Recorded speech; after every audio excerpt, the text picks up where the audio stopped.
In today's video, I'm going to teach you how to add vertical lines between columns in Microsoft Word, which can be a great way to enhance the visual appeal and readability of your documents. Whether you're preparing a report, a newsletter, or any formal document where text organization is key, this method will help you achieve a clean and professional look. Let's dive right in. First, you'd want to start by opening the Microsoft Word document where you wish to make this formatting change. Once your document is open and ready, you'll need to scan through your text and select the portion you want to format into columns. For instance, if you're working on a multi-section report and you want to divide certain sections, highlighting the relevant text is your first step. With your text selected, direct your attention to the top of your Word window. Click on the Layout tab, which is typically situated among tabs like Home, Insert, and Design. The Layout tab opens up a new ribbon of options related to page setup. Here, look for the Columns button. Clicking it will present several standard column options, such as 1, 2, or 3 columns.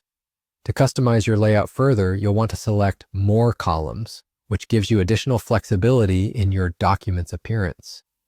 Now, inside the Columns dialog box, you can choose the number of columns you'd like. For today's demonstration, let's go with 3 columns, but feel free to adapt based on your needs.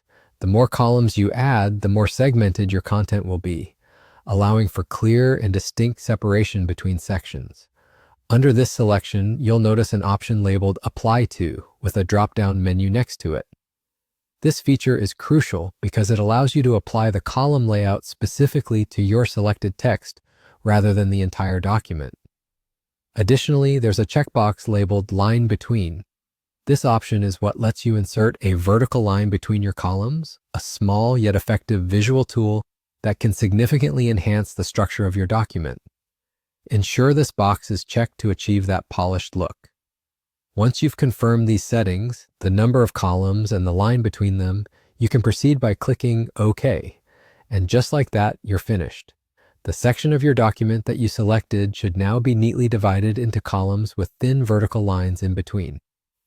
This setup not only visually divides your text, but also guides readers' eyes through your content in a more organized manner.